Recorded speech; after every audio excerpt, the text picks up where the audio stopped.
सीधी lining से बोई, उसमें खाद भी जड़ पे पड़ती है और बीज मात्रा भी कम लगती है, खाद भी कम लगता है। सुपर सीडर्स बोने में जुताई भी कम करनी पड़ती है, लागत भी कम आ जाता है। सरसों लगा है, मसूर लगा है, चना लगा है और चना में मैंने धनिया लगा दिया है। उससे ये लाभ होता है कि चना में जो कीड़ा लग जाते हैं, धनिया लगाने पर धनिया के गंध से कीड़ा मर जाते हैं, कीड़ा नहीं आते हैं। फर्स्ट टाइम मशीन इस धान का हमने मतलब रोपण करवाया है। इससे हमारी लागत भी कम लगी है और प्रोडक्शन भी ज़्यादा हो रहा है।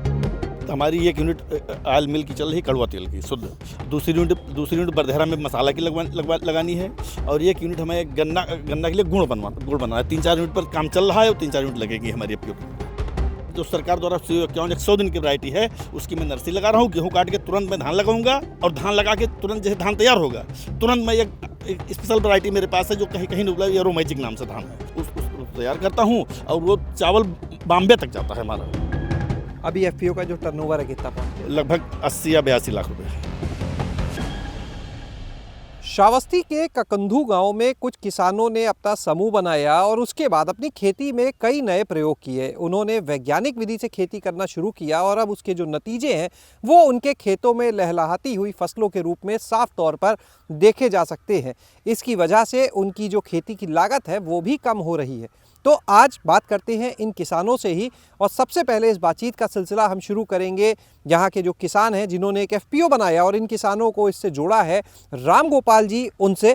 राम गोपाल जी, बहुत बहुत स्वागत आपका हमारे चैनल गांव जंक्शन पर। नमस्कार। राम गोपाल जी, ये बताएं कि खेती तो आप बहुत समय से कर रहे होंगे?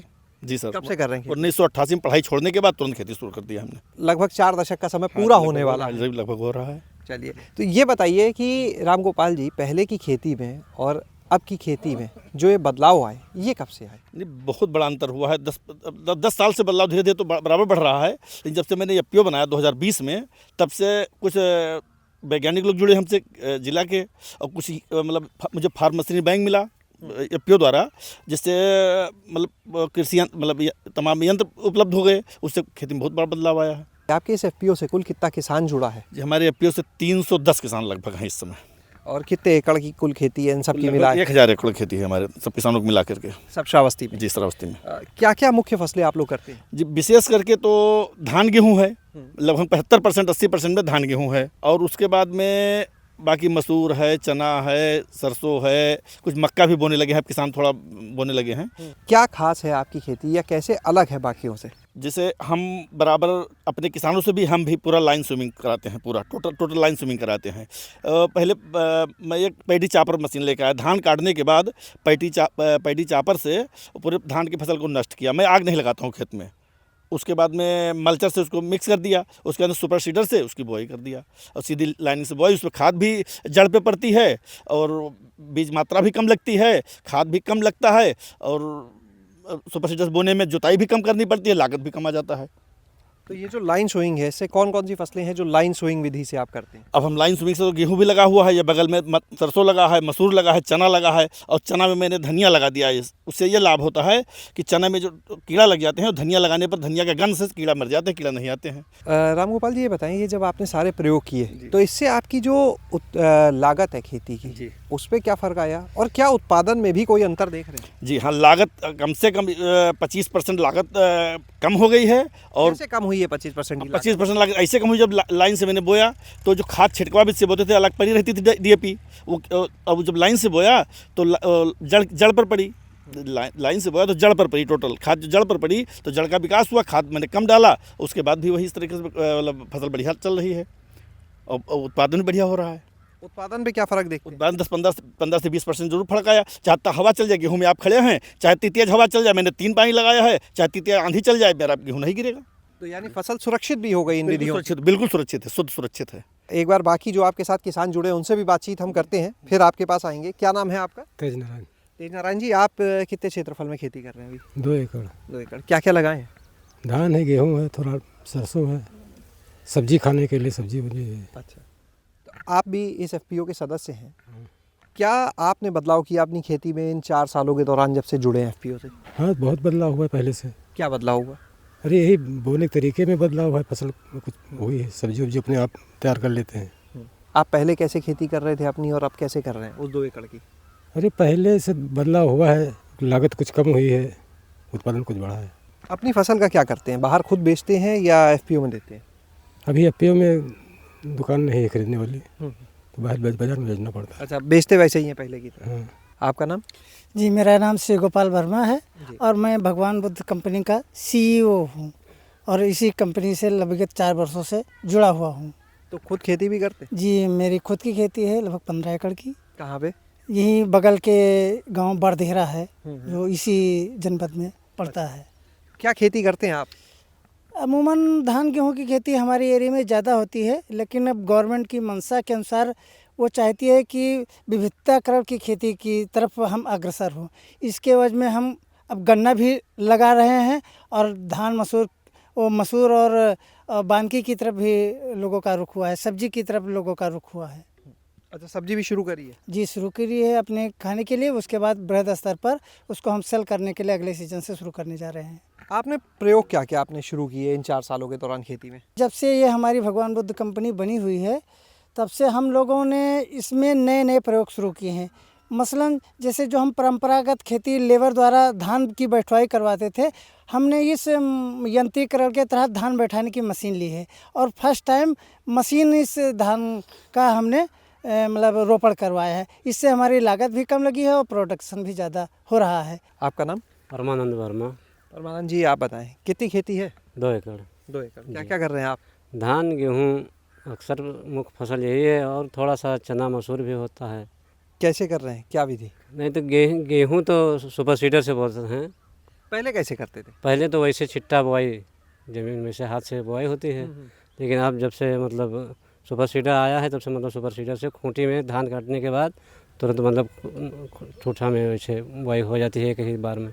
क्या फ़र्क पड़ गया? बहुत सा फर्क है। उसमें खाद बिया एक साथ गिरता है, उससे मजबूती रहता है, गेहूँ गिरने में भी उतना गिरता नहीं है, लागत भी कम लगता है। बीज जैसा कुछ कम लगता है उतना ही पहले है? नहीं, बीज कुछ हल्का कम हो जाता है। कितना फ़र्क आ जाता है खर्च में? खर्च में 1 एकड़ की अगर बात करें या 2 एकड़ की पूरी बात करें, कितना खर्च कम होगा? 10-15% की बचत हो जाता है। अच्छा, अपनी फसल क्या कर रहे हैं अभी? बाजार में सीधे बेच रहे हैं या एफपीओ कोई सहयोग भी कर रहा है? एफपीओ एक बार कांटा मिला था धान में, तो धान में खरीदारी हुई थी। इसके बाद कांटा नहीं मिला तो वैसे बाज़ार में सेल होता है। ऐसे होता जी। है। एक बार फिर से राम गोपाल जी का रुख करेंगे और उनसे बातचीत करेंगे। राम गोपाल जी, एक चीज़ ये बताइए कि ये तो बात हो गई फसलों की, एफपीओ जो बन रहे हैं कई जगह हम देखते हो प्रोसेसिंग से भी जुड़े हैं, जी। तो आप भी उसका कुछ कर रहे हैं काम अभी? अभी मतलब हमारी एक यूनिट ऑयल मिल की चल रही, कड़वा तेल की शुद्ध। दूसरी यूनिट बरधेरा में मसाला की लगानी है और एक यूनिट हमें गन्ना के लिए गुड़ बनाना है। 3-4 यूनिट पर काम चल रहा है और 3-4 यूनिट लगेगी हमारी एफपीओ के तहत। तो यानी आप पूरी तरह प्रोसेसिंग में जा हाँ, रहे हैं? प्रोसेसिंग में प्रयास ये कर रहे हैं कि जितना हम उत्पाद करेंगे हमारी एफपीओ उतना मैं प्रोसेसिंग करके बेचूंगा, मतलब ये प्रयास है हमारा। अच्छा, इसे तेल आपने शुरू किया, तेल वाली यूनिट कब से लगाई आपने? तेल वाली यूनिट 1 साल हुआ लगभग। 1 साल। इस 1 साल में क्या फ़र्क देखा भाई? एक फसल तो आप ले भी चुके, जी। सरसों की भी। जी। तो क्या असर आपने देखा? क्या प्रोसेस करके बेचने में लाभ कुछ अतिरिक्त है, कैसे है? नहीं, सरसों तेल निकाल के बेचने में अच्छा लाभ है। हम तो और कम पड़ता है, सरसों बाहर से लेते हैं, बाहर सरसों लाते हैं, उससे तेल निकाल के बेचते हैं। उससे ही बेचते हैं। जी। और जो आपके अपने किसान सदस्य हैं, जी। ये लोग क्या व्यवसायिक खेती भी कर रहे हैं कि आपको तेल के लिए सरसों देते हो या सिर्फ अपने लिए कर हाँ, रहे हैं? जी, नहीं, बिल्कुल व्यवसाय कर रहे हैं। कुछ लोग तेल अपने किसानों से तो ले रहा हूँ, सरसों ले रहा हूँ अपने किसान से ले रहा हूँ। तमाम लोगों से बात कर लिया है, सरसों हमारे किसान देंगे सब। अभी कहाँ तक सप्लाई कर रहे हैं? सप्लाई अभी तो जिला स्तर पर ही है, 2 जिला बहराइच श्रावस्ती तक बस अभी सीमित है। अभी कह चुके हमारा तेल शुद्ध है, एक ml मुझे मिक्स नहीं करना है। तो शुद्ध तेल मार्केट में तेल हैं, सब मिलावटी हैं, समझ रहे हैं, आप जानते ही हैं। तो थोड़ा उनसे रेट में थोड़ा अंतर है, तो लोगों को समझने की जरूरत, जागरूक हो जाएंगे, शुद्ध तेल खाएंगे। जो लेबर तबका भी अगर मेरे यहाँ से शुद्ध तेल शुरू से खरीदा जिसने, वो बराबर मेरा ही तेल ले रहा है। वैसे आपको हम बता दें कि राम गोपाल जी के यहाँ जो धान की खेती है वो भी बड़ी खास है। कैसे, इन्हीं से जानते हैं। राम गोपाल जी, ये है कि धान की खेती आप बताए थे जो जैविक करते हैं, बड़ी कोई खास वैरायटी क्या है? जी सर, पहले सुना, ये जो जिस प्लाट में आप खड़े हैं, इसमें 1 फसल मैंने गेहूँ लिया है और 2 फसल धान का लेंगे। 2 फसल धान का लेंगे। तुरंत मेरा वो जगह बाकी बचा हुआ, उसमें नर्सरी लगाने जा रहे हैं। जो सरकार द्वारा 100 दिन की वैरायटी है, उसकी मैं नर्सरी लगा रहा हूँ। गेहूँ काट के तुरंत मैं धान लगाऊंगा और धान लगा के तुरंत जैसे धान तैयार होगा, तुरंत मैं एक स्पेशल वैरायटी मेरे पास है जो कहीं नहीं उपलब्ध, येरो मैजिक नाम से धान है।